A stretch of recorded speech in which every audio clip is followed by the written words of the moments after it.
Assalamualaikum warahmatullahi wabarakatuh kepada penonton di dalam studio dan di rumah. Nama saya Muhammad Ikmal bin Syamuddin selaku moderator podcast sesi kedua kita pada hari ini.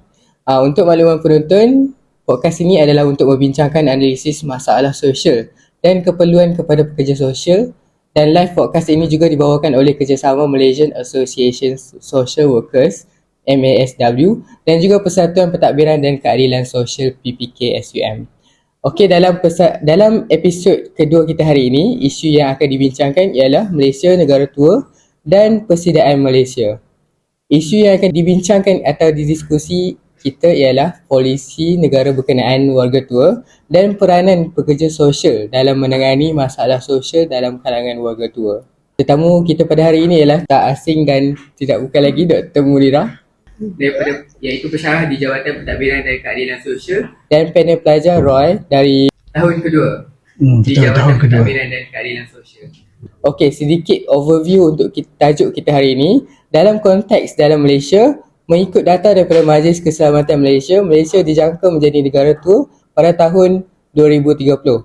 Apabila penduduk negara ini merangkumi negara yang berusia lebih 60 tahun dalam pola 15.3% daripada jumlah penduduk negara. Okey, saya bagi pula konteks luar negara pula, iaitu negara jiran kita iaitu Singapura memandang serius perihal negara yang berpopulasi Malaysia yang manusia yang menganjak tua dengan mengadakan inisiatif dalam bajet tahunan mereka, iaitu tambahan $3,000 kepada ibu bapa yang mendapat kelahiran bayi, gaji 2 kali ganda kepada ibu yang berada dalam tempoh pantang, dan unpaid infant care leave and increased contribution to the child development account.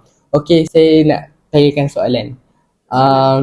Apa pandangan mengikut tajuk kita ini kepada Dr. Munirah sendiri? Okay, bismillahirrahmanirrahim. Assalamualaikum and a very good evening semua. Terima kasih Ikmal, terima kasih Roy kerana menjemput saya. Pertama sekali, before saya start saya nak wish hari ni Roy special 19 Mac 2024 iaitu Hari Kerja Sosial sedunia Malaysia. So saya nak wish semua dekat luar sana, baik daripada agensi kerajaan dan juga NGO, selamat Hari Kerja Sosial sedunia dengan tagline dia apa Roy tahun ni? Tagline dia harmony in the community, kalau tak silap saya lah. Keharmonian hidup. Di mana dia mengajak kepada, the reason kenapa saya highlight ni dulu sebab kita di Jabatan Pentadbiran Keadilan Sosial ni, kita memang sinonim lah dengan sambutan kerja sosial ni. Dan untuk makluman pendengar juga untuk kerja sosial ni, kita kalau tengok podcast yang minggu lepas tu kena tengok podcast sebelum ni, di mana dia bincangkan tentang profession atau kerja sosial tu sendiri, kenapa Malaysia perlu ada. Jadi dekat sini untuk student jabatan, kalau nak tahu mungkin tak nampak yang dekat rumah tu ramai dekat sini depan ni, di mana dia ada sambutan kerja sosial ni setiap tahun disambut pada hari Selasa minggu ketiga bulan Mac. Okey, untuk menjawab persoalan bila Ikmal bagi saya ni sangat wide dia punya topik. Dan untuk disclaimer sebelum ni, apa-apa yang saya cakap adalah opinion saya sendiri. Tak represent mana-mana kita bebas untuk berdiskusi lah kat sini. So untuk menjawab soalan Ikmal tu tadi saya suka Ikmal share tentang dua konteks berbeza. Dia ada Malaysia, dia ada Singapura. Dan memang saya rasa kita pun dah sinonim lah bila cakap tentang warga emas ni. Memang 2030 tu macam simbolik lah tahun dia Roy. Tahun di mana kita panggil Malaysia menuju kepada negara tua, kita panggil aging nation lah. 6 tahun dari sekarang. Mungkin tengoklah, mungkin ada parents kita tergolong dalam golongan tu. Jadi untuk soalan Ikmal tu, dia sangat besar. Bila tanya sama ada Malaysia bersedia atau tak, tu pun another question yang kita kena kupas. Kalau nak pecahkan komponen dia sangat banyak. Tapi mungkin saya boleh cuba sharekan tentang overview Malaysia sendiri. Okey, untuk mungkin pendengar kadang-kadang start terus nak baca statistik kan, pening pula kepala. Betul lah, saya dengar tadi macam ya Allah, banyak betul dia statistik tu. Untuk kita senang faham lah untuk pendengar, untuk Roy, Ikmal, saya sendiri senang nak cerita bila kita cakap negara tua ni apabila populasi ataupun peratus warga emas dalam negara kita melebihi 15%. Okay, 15% daripada populasi ni. And at the moment, kalau saya last semak lah, selalunya kalau kita start mesti statistik lah, kita tak boleh lari benda tu. Last week Dr. Kumar pun statistik So kita minggu ni kita statistik warga emas. Dia dalam sekarang ni up to date dalam 3.6 juta. So dia akan predicted projection sampai 2030 lagi banyak. Di mana kalau kita tengok daripada United Nations punya population pun 1 dalam 6 orang adalah warga emas nanti. So benda ni sangat kita risau, Ikmal, especially bila kalau kita nak cakap dari segi keuangan, banyak benda-benda lain. Mungkin kalau saya nak explain, mungkin Ikmal boleh tanya Roy pula. pandangan kita bagi overview dulu lah Roy. Kita jangan kupas Maksudnya detail. macam pendapat tentang macam mana Malaysia nak hadapi warga. Yes, betul. Bagi saya dia ada effort tapi belum lagi mencukupi. Nanti kita kupas lagi. Saya rasa sebab soalan tu kalau bagi saya jawab terus habis semua. Nanti Kemar tak dapat tanya Yelah. soalan. Okey. Kita tanya Roy pula. Bagi Roy pula, apa pandangan Peribadi saya lah, pasal mula-mula kalau saya boleh kongsikan lah, first time saya dengar negara tu ni maksudnya dalam radio tau. Masa tu saya kat Penang. Jadi Radio apa tu Roy? Tak. Saya ingat lah, tak orang ingat. Kau tak boleh promote kan? Okay. Itulah kan. Okay. Macam yang saya dengar tu, dia kata Malaysia dijangka untuk jadi negara tu pada tahun 2030. Time tu masa saya dengar, benda ni satu benda yang patut dibanggakan ke. Masa saya dengar tu macam nanti tempat ni macam jadi tempat orang tua pula. Betul. Kata nama macam tu. Tapi masa tu saya rasa saya tak habis SPM lagi macam tu. So masih jahiliah lagi lah tentang sains sosial ni. Tapi bila kita dah belajar ni macam kita tahulah ada beberapa mungkin drawbacks daripada yang tu. Antaranya kalau macam tanya saya pendapat pelajar daripada ni, yang menjadi kebimbangan mahasiswa-mahasiswa ni tentang peluang pekerjaan lah. Betul. Sebab pada saya bila macam katakanlah macam yang Dr. Munira Ikmal bagi statistik tadi, bila dah ramai sangat orang tua dekat sini, diorang ni ada pegang jawatan. Diorang ada pegang jawatan. Jadi bila dah ramai yang pegang jawatan tu orang tua, orang muda ni nak dapat kerja macam mana? Sebab macam yang ayah saya, dia adalah seorang pengurus dekat satu company, satu industri. Dia kata memang cara nak ambil pekerja ni memang selagi mana orang tu tak belah ataupun dia tak letak jawatan ke apa, tak adalah tempat tu untuk orang muda isi. Tak ada peluang lah. Tak ada peluang lah. So nanti dia kata sebab tu ada orang yang dia masih nak bekerja, ada yang jadi workaholic, ada yang sebab nak duit, ada nak pencen dalam keadaan KWSP ada banyak dan sebagainya. Betul. Jadi kalau tanya pendapat saya pelajar, saya bimbang lah tentang negara tua ni. Roy risau. Okay, Kemar macam mana? Okey, bagi saya pula, macam kerajaan Malaysia nak tetapkan, saya rasa 3 hingga 5 tahun yang lepas lah, Malaysia nak tetapkan pencen dalam kadar 65 tahun baru boleh pencen. Bagi saya, perkara tu sangat macam membimbangkan lah untuk fresh grad nak mendapat pekerjaan pula. Lepas tu nak compete dengan warga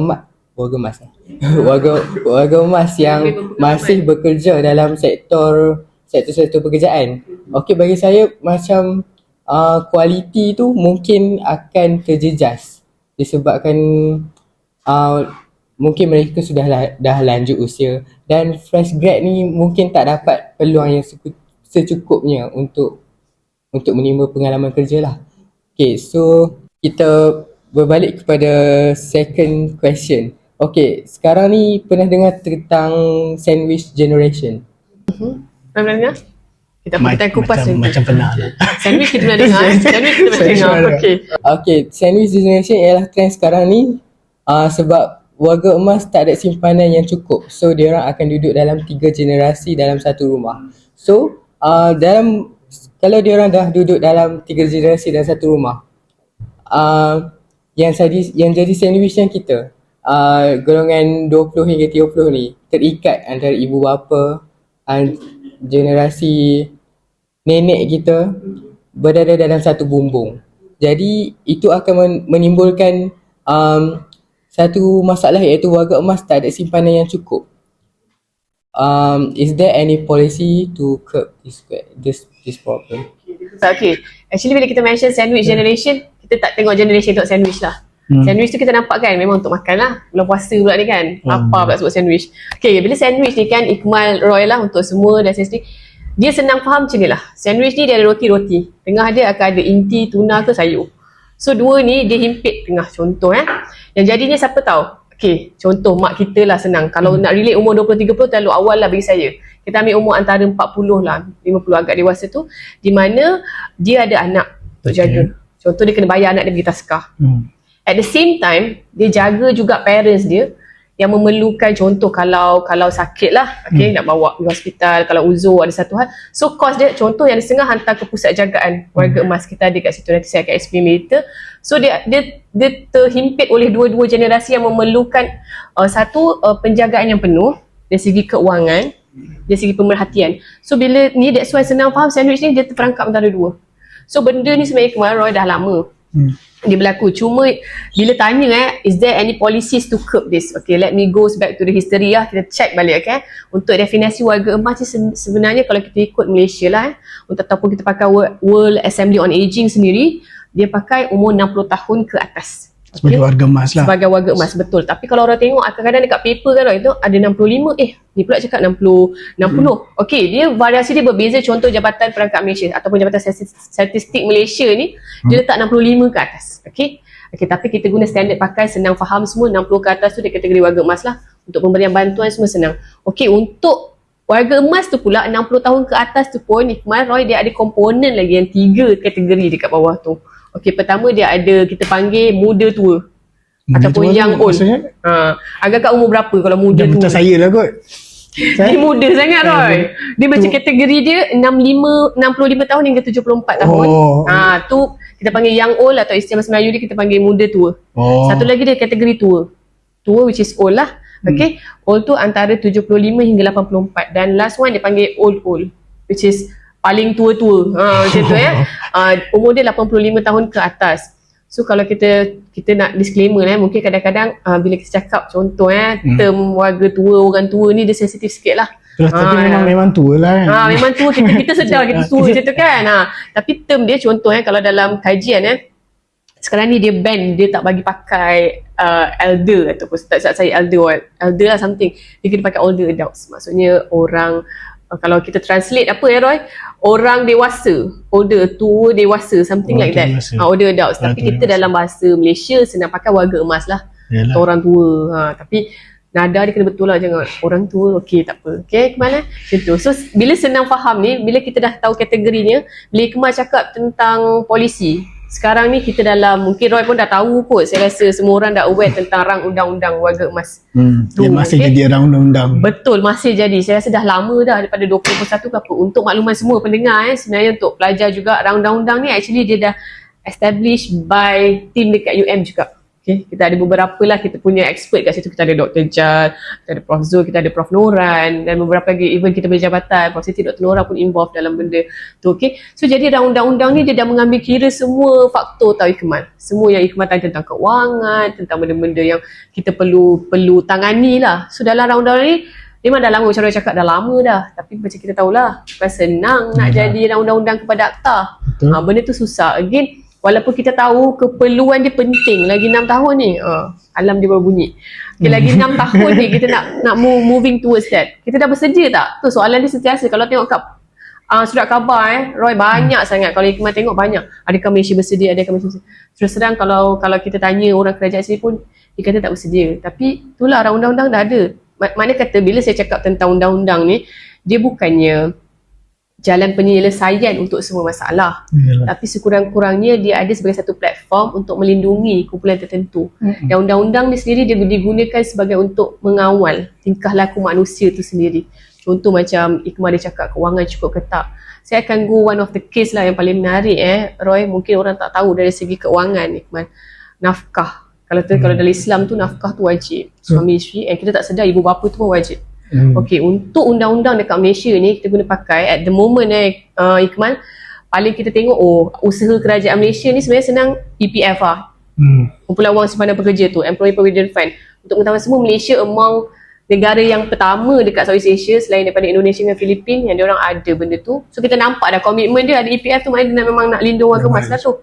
Untuk bila dia tua, bila dia aging ada duit. Tapi cukup ke tak? Tu another, yang tu mungkin kena ada podcast lah untuk pension kan. Tu mungkin boleh tanya expert daripada Fakulti Ekonomi lah. Dekat situ ada Prof. Datuk Norma tu kan, dia memang very expert on pension itself. So bila benda ni kita cakap, yang suka saya nak highlight kat sini adalah kita tak sedar kita ada enactment undang-undang keluarga Islam. Dekat situ dia ada satu section di mana dia fokus untuk nafkah. Jadi dia cakap dekat situ bukan ibu bapa tapi mana-mana ahli keluarga yang memerlukan. Jangan terkejut Roy, Ikmal, back in I cannot remember bila tahun dia, dalam 2015-2016 ada satu kes anak tu dia pergi report, dia kata mak ni dia report cakap anak dia tak bagi nafkah. Dia menang, dia dapat sebab satu dia ada certain circumstances lah. Contoh dia memang tak bekerja, tak mampu, memang dia dapat. Ada satu kes pun lagi bawah undang-undang keluarga Islam ni juga pun dapat. So bila kita cakap kenapa tak ada undang-undang untuk protect? Ada, tapi again kita punya awareness lah, kesedaran. Kita tahu ke tak? So macam mana kalau Roy lah, Roy pernah dengar tak yang macam kalau contohlah nenek saya tak dapat, boleh tak nenek saya saman mak saya macam tu? Kalau saya setakatnya lah, kalau kita cakap tentang awareness, memang tak pernah dengar. Dr. Munirah bagi tahu pun baru kita tahu. Mungkin penonton-penonton kita pun baru dengar. Tapi kalau macam tanya pendapat saya peribadi, ya betul kita ada nak kena bagi nafkah pada mak ayah semua. Dan cuma itulah dia jadi kepayahan untuk contoh macam kalau keluarga yang hanya seorang ayah aja yang bekerja. Betul. Mak dia lagi nak kena jaga. So, sebab tu orang kata nak kahwin seorang pun payah. Roy dia buat topik kahwin. Kita lagi nak jadi nanti mungkin podcast minggu depan pasal poligami ke kan? Itu topik menarik lah. Tapi itulah macam betul Roy. Bila Roy cakap tentang mungkin untuk Ikmal sendiri kan, kita boleh cakapkan tentang sama ada mampu ke tak. Tapi dia ada syarat dia juga. Dia ada macam contoh kalau dalam social kita tahu social administration ni kita sentiasa sinonim dengan assessment. Need assessment contoh macam mana kita nak tahu keperluan seseorang tu. So bila mana parents dia minta, court dah tengok dah keperluan anak dia memang mampu. So mungkin dia time tu case tu tak banyak, 250 dia minta untuk sebulan. Mungkin anak dia time tu kalau tak silap saya seorang pensyarah. Tapi bukan dalam UM lah so saya tak tahu case tu dia memang lama dah. Kalau check balik dekat utusan Malaysia dia dia mampulah nak bagi. So mungkin ada sebab tu. Tapi betul juga cakap Roy, kita tak boleh kita jangan generalize. Maksudnya kadang-kadang orang tu bukan tak nak bagi tapi dia tak mampu. Dia mungkin tak bagi duit Roy, tapi dia jaga dari segi care dia ada. Benda tu untuk pengetahuan semua juga pendengar kita ada macam Singapore sekarang ni, Malaysia dia punya undang-undang tu dia cuba ikut Singapore punya ni lah, dia cuba nak ikut model juga di mana Singapore ni dia ada Maintenance Parents Act. Dah lama tau benda ni, macam negara tu dia ada untuk makna kata kalau ibu bapa dia boleh saman anak dia kalau tak bagi duit, kalau tak bagi ada certain things lah amount dia kan, contoh macam dia perlukan pembedahan nak duit dan ada dekat situ Singapore tu. Tapi again from time to time dia pun akan revise.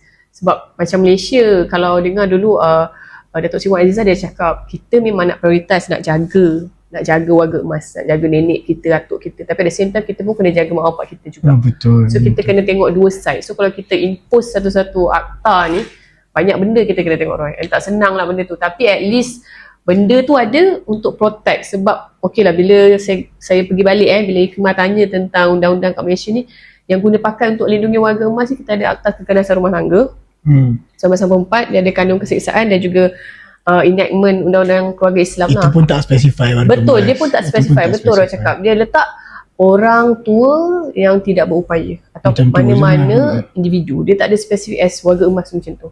So macam atas kanak-kanak, dia memang kita tahu kanak-kanak dah spesifik dah benda tu. So benda tu dia nak keluarkan sikit daripada situ. Mungkin Ikmal nak tambah ataupun nak tanya soalan sebelum saya continue lagi kan. Saya nak tanya banyak lagi soalan tapi kita berehat selepas ini.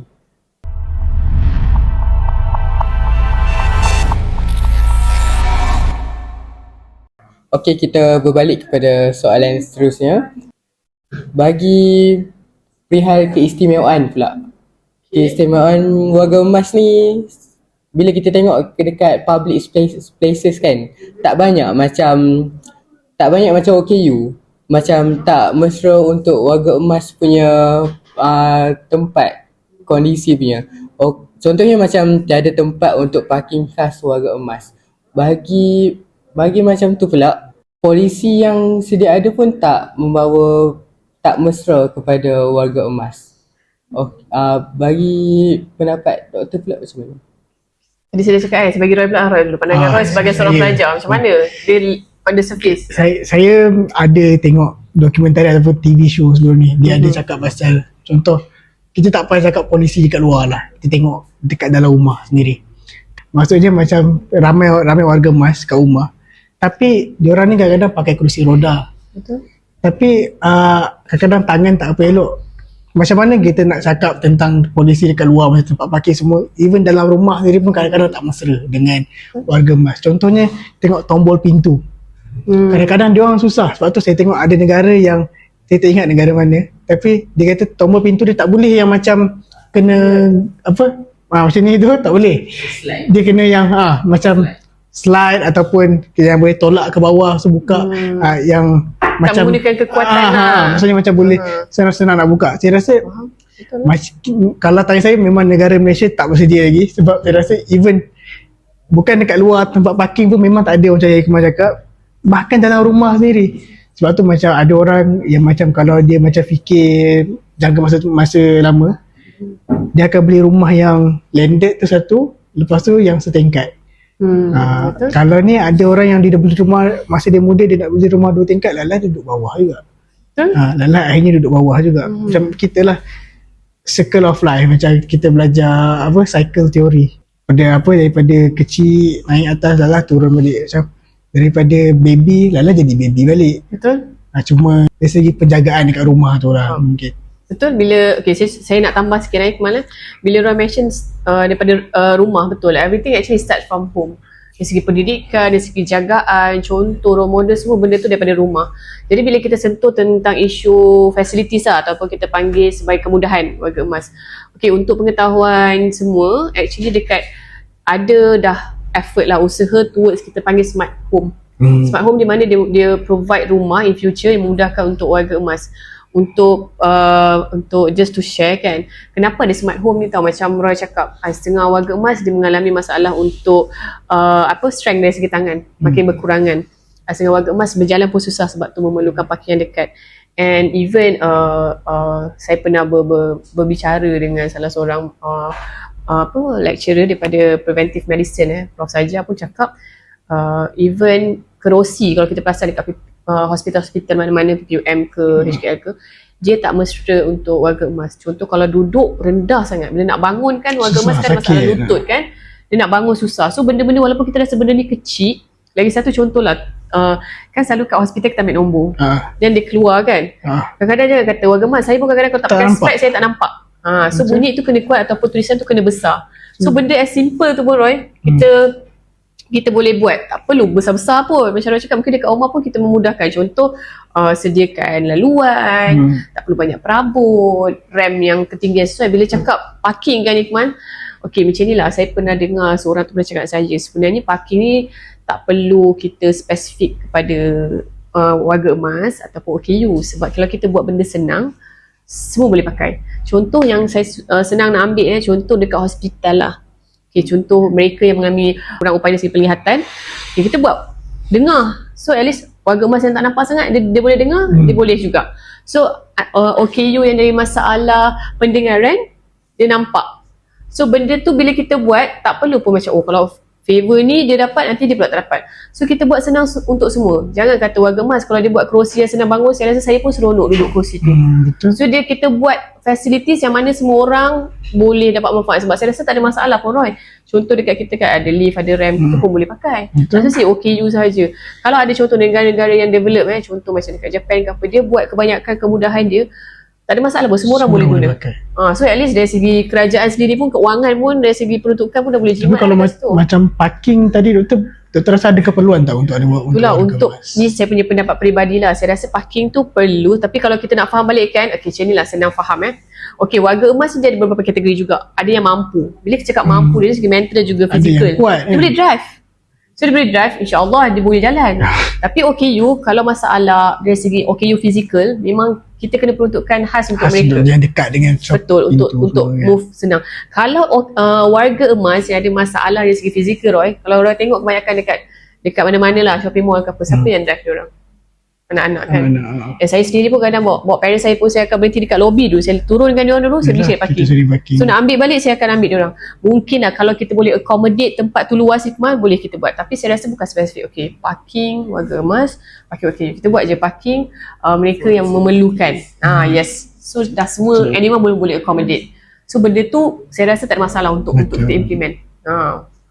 Saya setuju, sebab kadang-kadang kalau macam kita buat, kalau kita ada pun untuk warga emas, akan ada orang tibai juga. Betul, tu susah nak kawan. OKU pun ada orang tibai. Kecuali dia buat yang macam setengah-setengah mall, saya rasa dia memang kena ada barrier. Orang nak masuk dia tengok orang kan.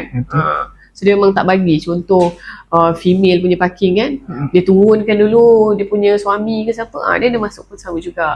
Tapi tak apalah, tu cerita lain lah kan, cerita lain. Berbalik kepada soalan yang ketiga, soalan terakhir.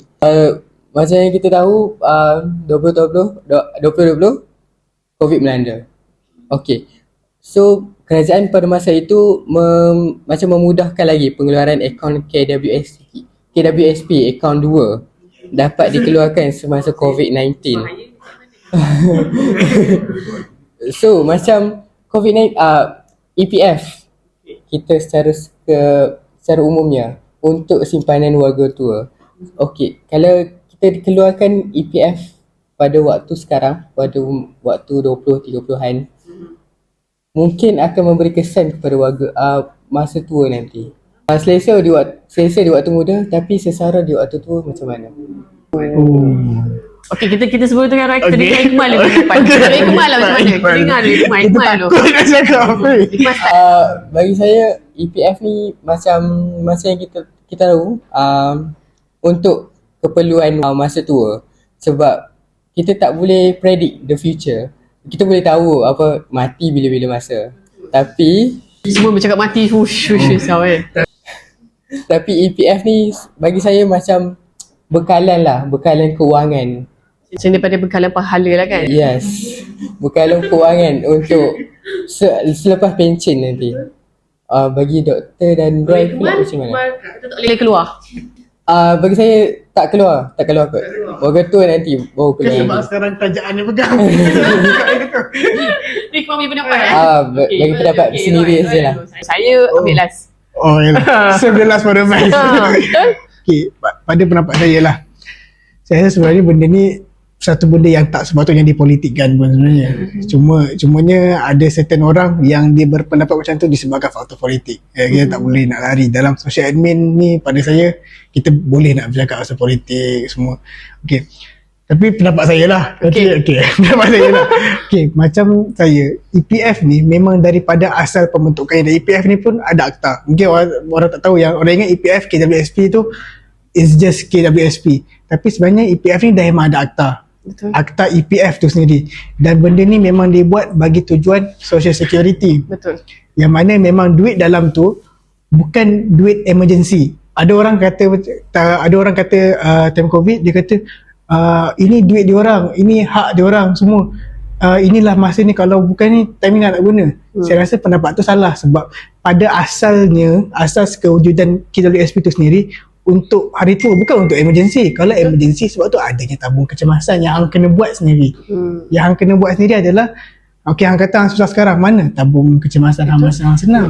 Itulah yang kegunaannya pada waktu tu. Ada orang kata, saya dengar dalam parlimen pun, dia kata yang YB Ismail Sabri, dia kata dikritik lah kerajaan. Dia kata rakyat susah sekarang perlukan duit tu sekarang, betul.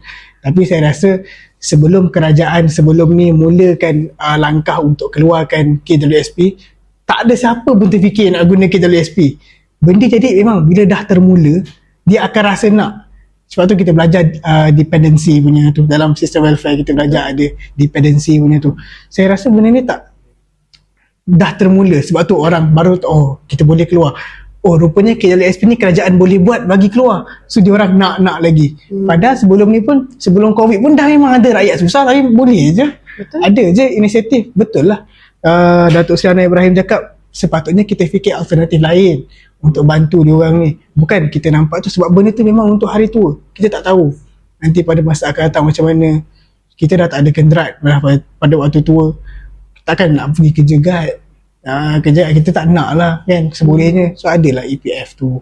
Tu pendapat saya lah. So dekat sini dua kata tak boleh keluar. Sebolehnya. Okay, tapi betul lah bila saya seronok bila Roy cerita tentang tak betul, Employee Provident Fund ni memang actually dia satu akta lah, di mana memang dia guna at the end of the day, dia memang untuk protect. Bila kita nama pun kumpulan wang simpanan bekerja, bila tua memang kita memerlukan duit ni. So tapi saya faham konteks di mana bila waktu pandemik macam Iqmal cuba bangkit kan tadi, bila pandemik ni lah memang kita tak pernah fikir, betul Roy, sebelum ni pun tak pernah fikir boleh keluar ke, sebab EPF ada dua akaun satu, akaun dua. Akaun satu daripada majikan, akaun dua daripada kita sendiri Syarum. Yang betul lah bila kata, oh tu hak saya, duit saya, bila saya nak pakai. And dia ada dalam 23% majikan, 11% contoh kan.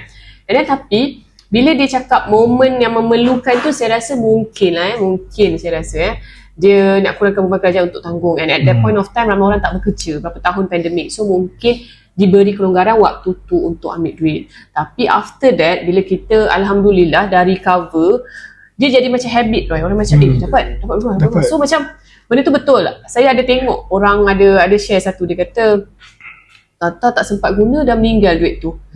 So dia macam kita fikir kan, itu apa short term punya jangkaan. Macam tu hang keluar je lah semua. Betul. Apa hang simpan? Betul, marah Roy. So bila dia cakap macam tu, betul lah Roy, hak dia kan. Betul lah, dia kata mungkin tak sempat rasa dah habis. Tapi dia fikir tak in long term, anak bini semua tu, keluarga, mak bapak, so benda tu sangat penting. And betul bila Roy cakap tentang tabung kecemasan tu, that's why sekarang dalam even dalam amount researcher, dia nak propose satu lagi account tau Roy, especially untuk warga emas. Contoh dekat Singapore dah ada, dia untuk spesifik satu untuk kesihatan. So account tu memang dipakai untuk kesihatan. So sekarang ni kan sakit tu mahal, benda tu sangat mahal. And then that's why daripada muda-muda ni saya advise semua supaya bila dah kerja, insyaAllah benda pertama ambil insurans. Saya tak promote, saya tak attach takaful ke mana kan, tapi memang kena ada. Boleh lah promote juga. Itulah. Not sponsored. Nak sponsor. Okay, kat sini disclaimer. Kalau ada takaful nak sponsor boleh. AIA can call. Sebab benda tu sangat penting. Jangan rasa macam tak apalah, boleh ambil nanti, sebab kita tak tahu bila kita lama akan sihat. And parents kita sekarang ni kalau dah had umur dia dah tak boleh ambil kalau ada sakit penyakit. And boleh kerajaan, tapi alhamdulillah kerajaan Malaysia dari segi perubatan kita masih okay. Kita punya dari segi education dan juga healthcare tu kita masih lagi untuk semualah. Okay, universal kita pakai prinsip tu. Tapi bila kita nak cakap pasal benda ni kan Roy, bila tentang EPF ni kan, saya tak berani nak cakap sebab saya antara yang ada EPF tapi saya pun tak keluar, alhamdulillah simpan. Tapi saya faham situasi tu bila dia orang memerlukan. Time tu saya memang takkan argue, saya memang agree untuk dia orang pakai. Tapi sekarang ni sampai kita punya PMX dia put inisiatif untuk tambah, dia bagi RM500 untuk EPF untuk tambah top up dia orang punya. So bila orang baru nak start, nak berbunga, nak top up dah keluar. So macam benda tu macam mana Roy kita rasa? Ya, dia macam dah bagi tiba-tiba mau keluar. Kadang-kadang dia orang tersedap betul. Ada ialah pop boleh keluar. Ada orang yang senang, yang macam contoh dia boleh keluar, dia okey je sebenarnya. Tapi boleh keluar. Tapi yang ni dia buat apa? Dia ambil keluar EPF, dia letak investment dia yang lain. Benda tu rugi negara lah. Betul Roy. Saya suka nak celah kat situ kan. Bila cakap kan betul, dia akan ada dua situasi kita tengok orang keluar Ikmal, contoh Ikmal keluar, Roy keluar. Okay, Ikmal keluar memang beli beras, nasi semua. Roy keluar tiba-tiba Roy dekat Japan contoh. So benda tu dia akan macam keluar duit ni untuk pergi dia. Orang akan question dia lah duit saya. Benda first kita tak boleh argue sebab memang duit dia. Tapi second kita yang risau, kerajaan yang risau hari tua dia. Pelik tak? Benda tu sangat pelik. Dia macam okay, kita boleh cakap human right ni kan, tak boleh sentuh lah, suka hati dia lah nak buat apa duit dia. Tapi ada dia saya setuju dengan Roy. Dia kata sebenarnya sebelum ni tak ada awareness pun, kita tak sedar pun kita boleh keluar duit tu. Adalah yang tahulah, tapi sekarang ni dia dah jadi macam satu habit. Tapi saya rasa insyaAllah in future, in long term kan, kalau ada satu topik tentang financial literacy pun saya rasa sangat penting, especially among youngsters. Kalau dia boleh buat dekat universiti tentang kita panggil kesedaran ataupun financial literacy, literasi keuangan. Benda tu sangat penting. So kita boleh, memanglah duit banyak mana pun takkan cukup Roy. Betul, benda tu betul. Lagi kalau tak berdekat kan. Boleh kita boleh sebut Ustaz Nin, Wakil Bank, sponsor. Betul lah.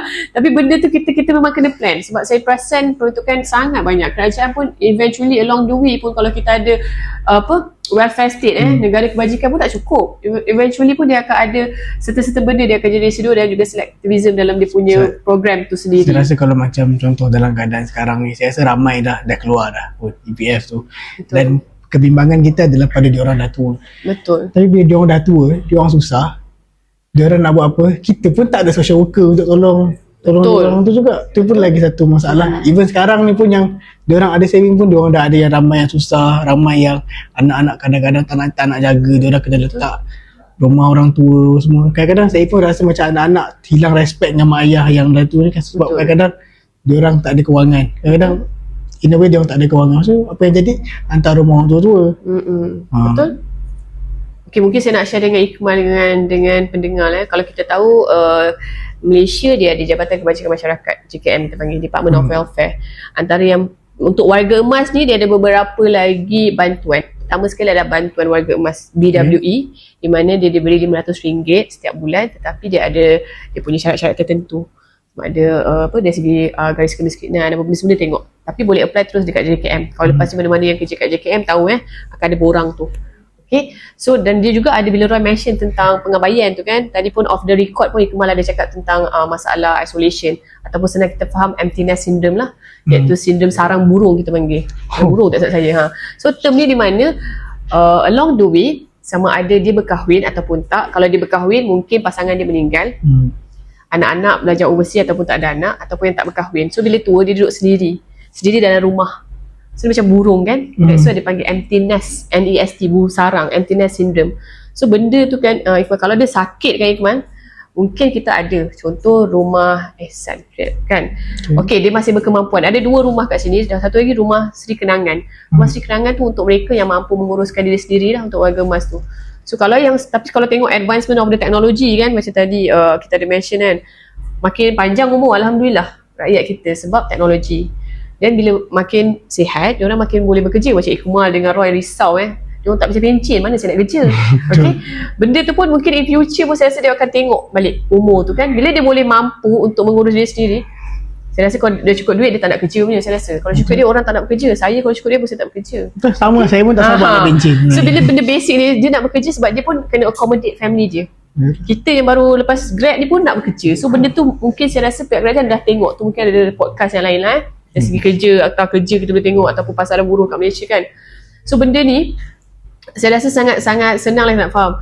Banyak yang dah function. So dia ada pusat aktiviti warga emas juga. Mungkin Iqmal yang lain pernah dengar Pawer. So Pawer ni dia pusat aktiviti warga emas ni, dia memang macam aktiviti lah untuk semua warga emas duduk. Dia ada kelas komputer, dia ada menganyam, ada baca Quran dan benda tu. So dia nak semua supaya warga emas ni dia masih aktif, kekal aktif. Macam kat Japan tengok masih aktif dia orang. So benda ni dah dalam 161 seluruh Malaysia. Banyak. Tapi again kita nak tengok keberkesanan dia pun kita tak pasti. Tapi so far yang saya rasa jabatan pernah buat kan Roy, dekat area mana Roy? Pawer? Dekat area Sentosa kan. Sentosa dia yang sebelum ni Putrajaya, dia orang aktif Roy. Dia memang continue. Di mana Pawer ni dia mampu ada 52,000 warga emas tu sendiri. Lebih. So benda tu ada. Malaysia dah ada dah Iqmal benda-benda tu. Cuma dia secara holistik ke komprehensif ke tak. Benda tu saya rasa orang tak hantar kita sebab sentimen masyarakat lah. Macam teruk lah hang ni, hantar mak bapak hang pergi kat situ kan situ. Tapi itulah kat rumah tak jaga pula. Itulah itu macam mana tu Roy? Tapi bila dah sudah macam dia dah jadi macam satu mak bapak pun ada choice sendiri nak betul. Tapi kalau tanya, kalau kita tengok kan, seronok bila Iqmal Riz benda tu kan. Banyak research yang buat kan Roy. Kalau tanya ibu bapa ni, dia suka duduk dengan anak dia. Dia tak nak duduk. Kalau boleh, kalau tak dengan anak-anak dia nak duduk rumah dia sendiri. Dia dah jatuh dari hospital pun dia nak duduk rumah sendiri. Sebab dia kata biarlah makcik, pakcik kau meninggal pun biar kat rumah sendiri. Tak apa. Dia memang selesa, dia tak nak keluar mana-mana. So macam mana kalau nak hantar ke rumah-rumah kebajikan kan, dia orang lagi lah. Macam kadang-kadang nanti saya tanya atuk saya, dia cerita lah, dia kata orang tua-tua ni biasalah, macam mana anak tu senang pun dia lagi selesa rumah dia juga. Betul, dia sendiri juga. Tapi orang macam pandang macam apa dia buat seorang duduk padahal kan. Dia tu tak nak, takkan aku nak paksa dia mah. Mungkin kena letak signboard kat luar. Dah tanya. Dah tanya tapi tak nak. So orang macam kalau JKM datang macam dah tanya. Okey macam tu. Itulah, nanti marah mak saya tengok podcast ni. Tahu. Kita orang percaya mak Roy bertanggungjawab. Risau. Okey. Iqmal ada soalan Iqmal? Ada tanya saya pula tanya. Saya rasa takat tu sajalah podcast kita bagi episod kedua kita pada hari ini. Semoga berjumpa lagi dan Assalamualaikum warahmatullahi wabarakatuh. Terima kasih banyak dan saya pun nak ucapkan selamat berpuasa. Ramai crowd Saya ucapkan selamat berpuasa Roy. InsyaAllah podcast lepas puasa juga. Mungkin ada podcast yang tersiapa jadi selamat hari raya. Jadi terima kasih banyak Iqmal, Roy selaku Presiden Persatuan Pelajar Jabatan Pentadbiran Karya Sosial. Behind the camera kita ada Jeb dan Studio Versi. Terima kasih sangat-sangat jemput saya. InsyaAllah kita akan ada lagi. Dan spread lah video ni siapa yang tengok Roy. Lepas ni kita pakai baju Melayu. InsyaAllah boleh.